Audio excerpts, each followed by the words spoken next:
Bonjour à toutes et à tous, merci d'être avec nous pour le DXO Digital Cross Outdoor 2021 proposé par Outdoor Sports Valais. Open Geneva est le pôle métropolitain du Genevois français. C'est la 5e édition de cet événement, de ce rendez-vous pour imaginer et construire la filière sport outdoor de demain grâce au digital. Je suis Grégoire Tournon et j'ai le plaisir de vous accompagner pendant cette journée un peu particulière parce que ce DXO est 100% online cette année. C'est une première. Je suis là pour vous guider tout au long de cette journée qui s'annonce riche en innovation, en solutions qui vous aideront à booster la digitalisation de votre business. Nous sommes ensemble jusqu'à 18h15 et si vous ne pouvez pas rester jusqu'au bout, ce qui serait dommage, sachez qu'il y aura des replays de l'ensemble des interventions, donc ne vous inquiétez pas. Et avant de vous présenter le programme, les organisateurs de cet événement tenaient à vous saluer et ils vous ont laissé un petit message. On écoute, on regarde. Bonjour à tous, alors bienvenue pour cette 5e édition du Digital Cross Outdoor qui prend aujourd'hui, cette année, une envergure un peu particulière puisque normalement on est en présentiel et là on est qu'en digital, qu'en format distanciel, d'où l'importance encore plus de cet événement actuellement. C'est important parce qu'on voit que le digital qui était avant, j'allais dire, présenté comme de l'innovation, comme de la nouvelle technologie, comme une avancée technologique pour nos boîtes, avec beaucoup de boîtes qui avaient pris un peu de recul ou qui n'étaient pas forcément préparées. Ben aujourd'hui, le digital est essentiel au quotidien. À la fois, on le voit aujourd'hui, on communique qu'en digital. Cette crise Covid a fait qu'on a dû évoluer, qu'on a besoin du digital, du numérique pour gérer quotidiennement la boîte, garder contact avec toutes les personnes qui font vivre cette boîte, les collaborateurs, les clients, les fournisseurs, mais c'est aussi un outil indispensable pour la commercialisation de vos produits. Il n'y a plus de salon, ni en France, ni à l'international pour le moment. Il faut garder la visibilité, il faut mettre en avant ses produits. Et le digital est essentiel pour être tourné vers l'international. J'en profite pour saluer le pôle genevois, aussi franco-suisse, cette dimension franco-suisse qui est extrêmement importante pour cette commercialisation, renforcer le partenariat dans nos territoires, être visible, je vous le disais, continuer à vivre, continuer à exister et transformer profondément nos entreprises. Cette édition a encore aujourd'hui plus d'importance que les autres années. C'est un enjeu essentiel pour vos boîtes, quelle que soit la taille de vos entreprises. Il faut rester en vie, rester visible, continuer à avancer. Et cet événement, donc, je vous le disais, est incontournable et on est ravis que la région soit partenaire pour pouvoir préparer ensemble le futur, mais aussi le quotidien de ces entreprises qui font vivre nos territoires, qui créent de la richesse, qui mettent en avant tout ce qu'on sait faire de bien, qui mettent en avant notre ADN d'entrepreneur et du outdoor et du digital. Donc, merci à vous et j'espère que ces débats seront inspirants, ces présentations seront inspirantes et pourront renforcer encore vos boîtes pour aujourd'hui et pour demain. Monsieur le Président d'OSV, Madame la Vice-Présidente de la région, Messieurs et Mesdames les chefs d'entreprise, tout d'abord, vous dire le plaisir que j'ai en tant que vice-président à l'économie du pôle métropolitain à ouvrir cette 5e édition de l'Outdoor. Entre Léman et Mont-Blanc, le Genevois français et le Grand Genève constituent un environnement idéal pour les sportifs. Avec 4500 créations d'entreprises par an, c'est aussi un territoire innovant, berceau de nombreuses solutions digitales et de nombreuses start-up. Avec Outdoor Sport Valais, Open Geneva et l'ensemble des partenaires du Digital Outdoor, nous souhaitons fédérer les organismes dédiés au sport et au Digital Outdoor autour de cet événement. Pour inventer le sport de demain, cette année, le Digital Outdoor, c'est 18 porteurs de projets soutenus, 60 partenaires français et suisses mobilisés et une vingtaine de conférences et d'ateliers. Je tenais à saluer les organisateurs, notamment OSV, Open Geneva, ainsi que l'ensemble des partenaires français et suisses, à qui je souhaite la bienvenue et qui se rencontreront derrière leur écran. Je vous souhaite un bon DXO et faisons ensemble que ce rendez-vous franco-suisse devienne incontournable pour l'innovation et la filière sport. Bonjour à tous, après une année 2020 exceptionnelle à tout égard, hors du commun, nous nous réunissons aujourd'hui pour nous inspirer et imaginer ensemble un futur durable pour le outdoor. Un futur dans lequel le digital est plus que jamais une pierre angulaire de la réussite et du succès de tous. On l'a vu ces 12 derniers mois. Il est à développer et il faut avancer très vite. OSV s'associe aujourd'hui à l'Open Geneva, au pôle métropolitain du Genevois français, que je remercie, et bien sûr toujours grâce au soutien de la région Auvergne-Rhône-Alpes, dans cette 5e édition du Digital Cross Outdoor. Depuis 24 heures, des startups, des marques emblématiques de la outdoor ont travaillé ensemble pour proposer des solutions digitales innovantes qui permettront de booster l'innovation et de promouvoir la pratique et de construire ensemble des communautés engagées, le tout en essayant d'avoir un impact positif pour la planète et la société. Vous pourrez découvrir un aperçu de leur travail tout au long de cette journée. Aujourd'hui, nous partageons aussi derrière nos écrans les expériences, entre autres, de grandes marques de l'outdoor comme Salomon, Decathlon, UTMB, Explorer Project. J'espère que ces conférences seront inspirantes pour vous et vous aideront à construire l'avenir, demain, un avenir durable et digital pour la outdoor. À bientôt. Merci à eux. Le programme, des conférences inspirantes, on en a parlé, des retours d'expérience, des pitch start-up, des temps de réseautage, autour de 3 grands thèmes, 3 hashtags, hashtag communauté engagée, hashtag pratique durable et hashtag innovation durable. Ces 3 enjeux identifiés sont le résultat d'une synthèse d'échanges entre OSV et les dirigeants d'entreprises emblématiques du secteur tout au long de l'année 2020. Alors ces thématiques existent depuis plusieurs années dans la filière et leur importance a été accélérée par la crise. L'annulation des rendez-vous B2B associés à la prise de conscience environnementale des consommateurs oblige les marques à innover et repenser leur cycle de conception, production, distribution pour répondre aux attentes des clients. L'isolement social provoqué par les mesures de confinement, couplé à un besoin profond d'une partie de la population de reconnexion à la nature, ça a accéléré les mutations de la pratique outdoor. Et le public urbain en particulier, il n'est plus en lien direct avec la nature et ses terrains de jeu. Et il cherche de nouvelles expériences outdoor. Alors pour ce public-là, la performance n'est plus le premier objectif. Il veut avant tout du plaisir, du jeu, de l'aventure à portée de main. Et enfin, nos modes de communication et notre organisation sociale évoluent constamment, notamment pour les jeunes générations. La pandémie n'a fait qu'accélérer ces changements et dans ce contexte, les valeurs de l'outdoor sont fédératrices. Ces communautés ont leur code, leur mode de communication auquel les acteurs de l'outdoor doivent s'adapter. Les partages d'expériences des programmes de cette journée vous donneront très certainement des éléments de réponse et d'inspiration. L'objectif, offrir maintenant à l'outdoor un avenir durable grâce au digital.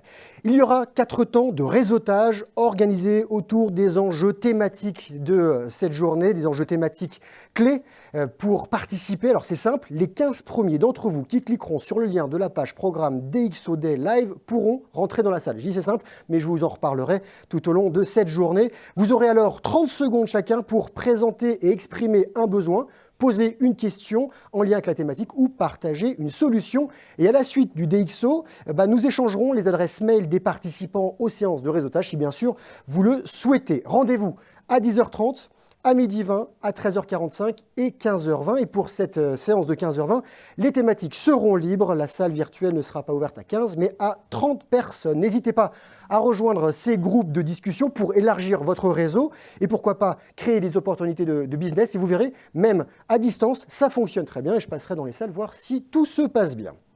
Cette année, une volonté particulière et même 2, créer un véritable lien entre les startups et les grands groupes et mettre à contribution l'intelligence collective, l'innovation ouverte. Le 3e hackathon du DXO Hack, qui a eu lieu depuis hier 8h30 jusqu'à ce matin 8h30. Étudiants, entrepreneurs, passionnés, experts, chercheurs, retraités, ils étaient plus de 100. Sans forcément se connaître, ils ont co-créé, réfléchi, échangé, se sont investis ensemble pour faire avancer les projets, les challenges. Il y avait en tout 15 challenges, 11 proposés par des startups ou futures startups et 4 par des marques emblématiques de l'outdoor, Salomon, Odlo, Petzl et Decathlon. Un travail collaboratif autour de 3 enjeux essentiels pour la filière du sport outdoor. Booster l'innovation durable, promouvoir une pratique durable et construire une communauté engagée. Pour découvrir les résultats de ces challenges, je vous invite à regarder les vidéos qui ont été réalisées en un temps record. Le lien s'affiche à l'écran. Vous retrouvez ce lien également sur la page de retransmission. Laissez des commentaires pour aider les projets à avancer, à progresser. Alors, je vous demande juste d'attendre un petit peu pour aller voir ces vidéos, sinon vous ne verrez pas la suite de notre programme. Nous clôturerons d'ailleurs cette journée par une remise de prix, les coups de cœur du DxO Hack. Ce Digital Cross Outdoor est interactif. Et vous avez des questions à poser, vous pouvez le faire sans souci. Nous vous invitons à aller sur l'onglet commentaires de notre page de diffusion. Vous inscrivez votre prénom, votre nom, votre entreprise et bien sûr, vous posez votre question. On y répondra à la fin de chaque conférence, à la fin de chaque intervention. Avant de rentrer dans le vif du sujet, nous souhaitons d'ores et déjà remercier l'ensemble de nos sponsors et partenaires qui ont accompagné, qui nous ont permis de vous proposer cette journée enrichissante. Un grand merci à Salesforce, le pôle métropolitain du Genevois français, la région Auvergne-Rhône-Alpes et la CCI Haute-Savoie qui nous ont apporté leur soutien. Nous débutons donc cette journée par une première question.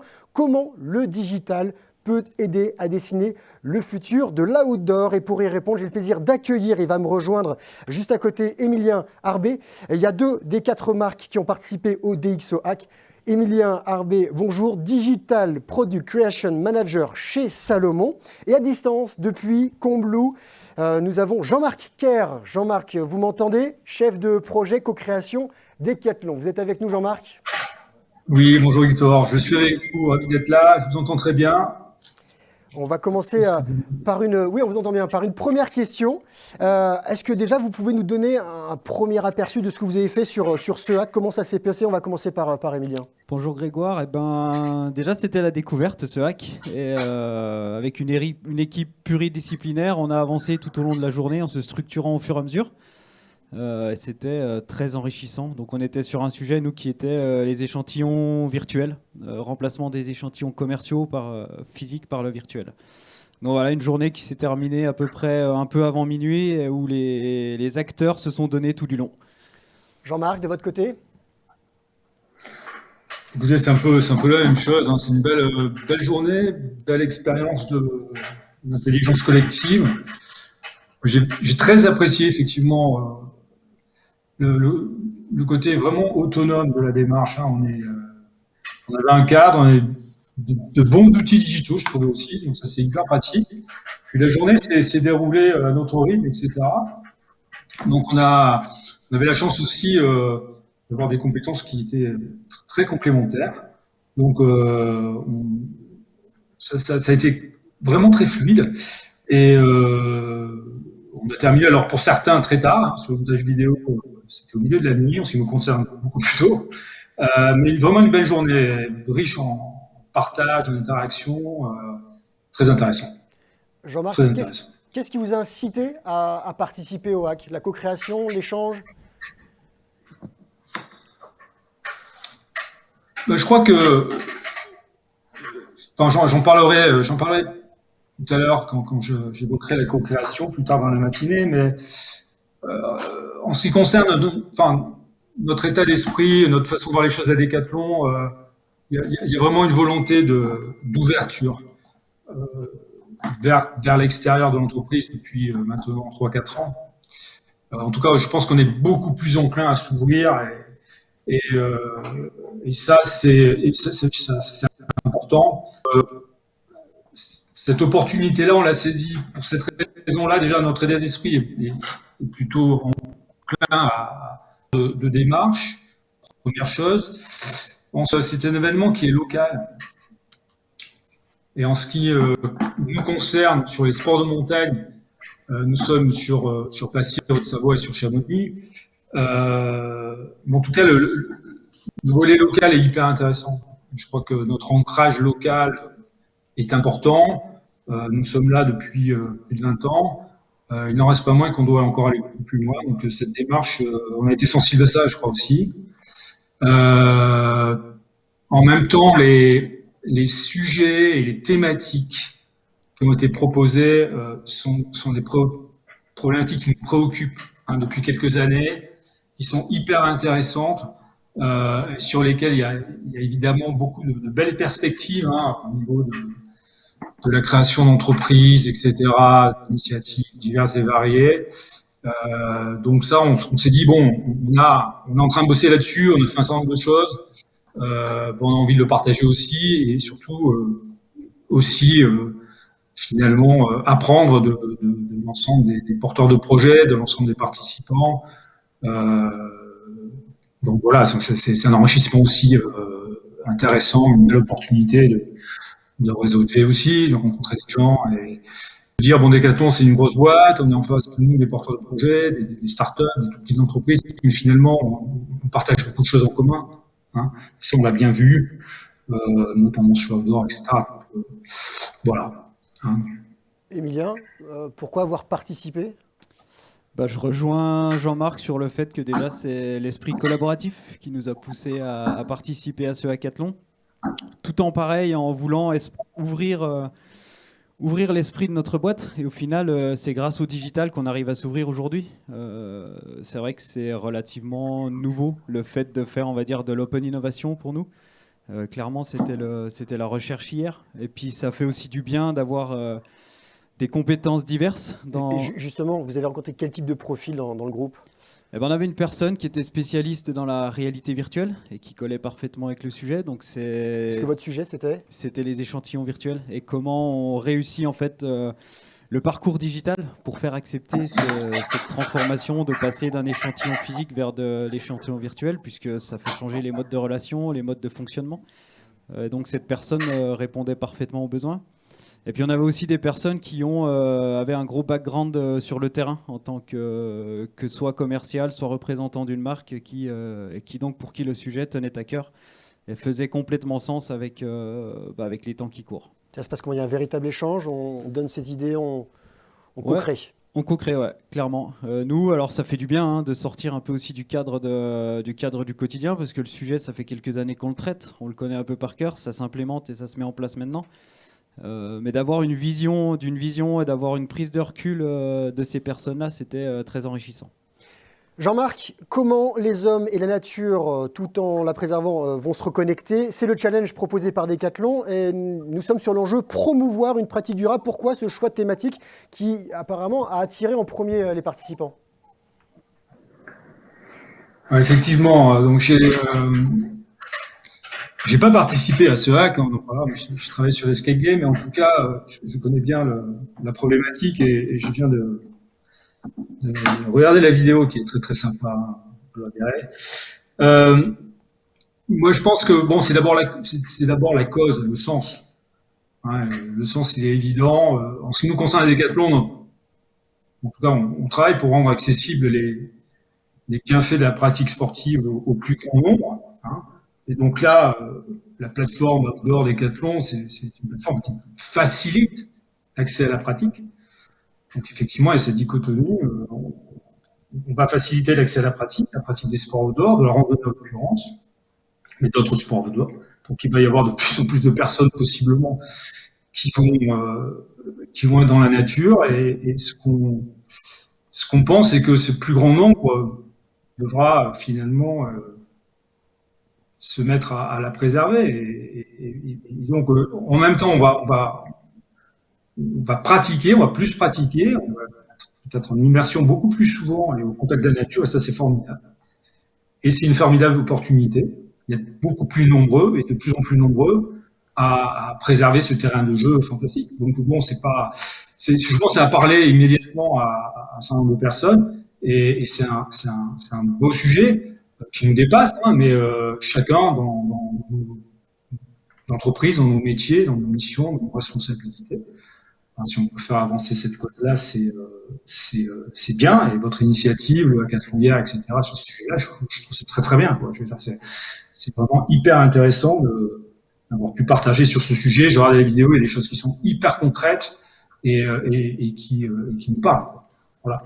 Alors vous n'avez pas participé à ce challenge-là, vous l'avez dit, vous étiez sur l'escape game sportif, créer une application d'escape game sportif avec votre casquette de chef de projet co-création. Comment est-ce que vous avez contribué au groupe? En tout cas, j'ai essayé en tout cas d'apporter mon expérience, mes compétences en structuration. structurer le projet, rapidement nous accorder sur une proposition de valeur qui avait du sens. Et puis, comme disait bien, dans l'équipe, on était hyper complémentaires en termes de compétences.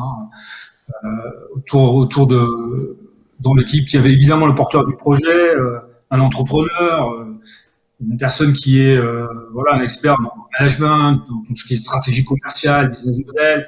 J'ai eu la chance d'avoir des étudiants, des jeunes diplômés avec des compétences de communication, dans le digital, marketing, compétences et des expertises de montage vidéo.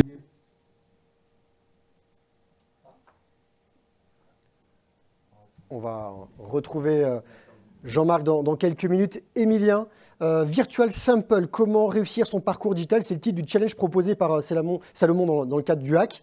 Nous sommes là sur l'enjeu, booster l'innovation durable. Alors je sais que vous allez revenir dessus plus en profondeur lors de vos conférences à 11h50. Quelques mots, c'était quoi le challenge? Le challenge, il est de créer ce parcours digital, donc cette digital journée, qu'elle soit la plus fluide possible, de manière à faire accepter ce changement qui n'est pas des moindres. Parce qu'aujourd'hui, on est dans des zones de confort quand nos clients, nos acheteurs, on est en mesure de leur apporter les échantillons physiques. Mais comme vous l'avez dit, on va revenir dans la conférence tout à l'heure, l'impact des échantillons physiques, il n'est pas neutre. Et donc, on a vraiment à cœur de réduire cela. Et derrière, ça imbrique aussi toute une chaîne, finalement, qui nous permettra d'être beaucoup plus précis et plus agile que rester dans ce monde physique. Mais dématérialiser, c'est quand même un sujet stratégique chez Salomon. Pourquoi l'ouvrir? Pourquoi en parler? Justement, parce que je pense que la digitalisation, c'est un sujet qui est l'affaire de tous. Et que l'on soit une grosse entreprise, une petite entreprise, avec les moyens qu'on a, il me semble important d'y aller. Donc le message aujourd'hui, il va être pour l'ensemble de nos auditeurs de se dire qu'il faut qu'on y aille ensemble. Et c'est comme ça qu'on réussira, parce que les sujets ne sont pas simples et sont complexes. Et plus on est d'acteurs à aller dans le même sens, plus les solutions se développeront dans le bon sens. Comment le digital a modifié votre façon de travailler ces dernières années? Clairement, ça m'a permis d'évoluer à travers de différents postes et de voir aussi que le digital, ça renforçait les liens des équipes. Contrairement à ce qu'on pourrait croire, où c'est du distanciel. Bon, on en vit depuis 1 an du distanciel, mais le digital permet de replacer les responsabilités et de lisser, on va dire, de lisser le travail à tous les niveaux. Il y a un petit tips pour que ça se passe bien à distance? À distance, alors bien préparer ces réunions. Je pense que ça a pas de secret, mais ouais, je dirais bien préparer ces réunions. Et comment est-ce que vous faites pour rester à l'écoute des évolutions des tendances digitales qui vous aideront à mieux réaliser vos missions? Ça, c'est beaucoup de veille technologique ça peut être sur les réseaux sociaux, sur les médias spécialisés. Alors spécialisés dans le monde de l'outdoor ou dans le monde du digital. Mais globalement, voilà, c'est passer du temps à chiner clairement sur Internet pour être à l'écoute. C'est une écoute personnelle, c'est quelque chose que vous faisiez déjà avant, ou c'est quelque chose qui est demandé chez vous? C'est quelque chose que je faisais naturellement déjà avant, que j'ai toujours fait, et qui nous permet aujourd'hui d'aller tisser les liens entre plein de différentes solutions, de différents mondes, de voir ce qui se passe un peu partout et d'essayer de reconstruire et de faire ça à la manière Salomon, quoi, pour faire avancer notre business. On va essayer de retrouver Jean-Marc Kerr, sinon on le retrouvera plus tard. On n'a pas Jean-Marc. On arrive au terme de cette première table ronde. La question qu'on se pose aujourd'hui est comment le digital peut aider à dessiner le futur de l'outdoor. Un petit mot de conclusion? Le digital, je pense qu'il peut aider à dessiner le futur de l'outdoor parce qu'il peut aider à tous les sens du terme à devenir plus propre en devenant plus agile. C'est ça, devenir plus agile, rester propre, voilà, sur ce digital. On va en reparler tout à l'heure. Donc, on remercie Jean-Marc, que l'on retrouvera plus tard, et Émilien. Alors, je rappelle, Jean-Marc, à 11h15, co-conception produit grâce à une plateforme digitale, mythe ou réalité. Et Émilien, juste après, c'est 11h50, digitalisation, je vais réussir à le dire, digitalisation de la relation B2B, quelle approche plus durable pour montrer, vendre et produire. Donc, restez connectés. On va se retrouver, nous, à 10h précises pour le workshop retour sur le hack et le hackathon dont on vient de parler. À tout à l'heure.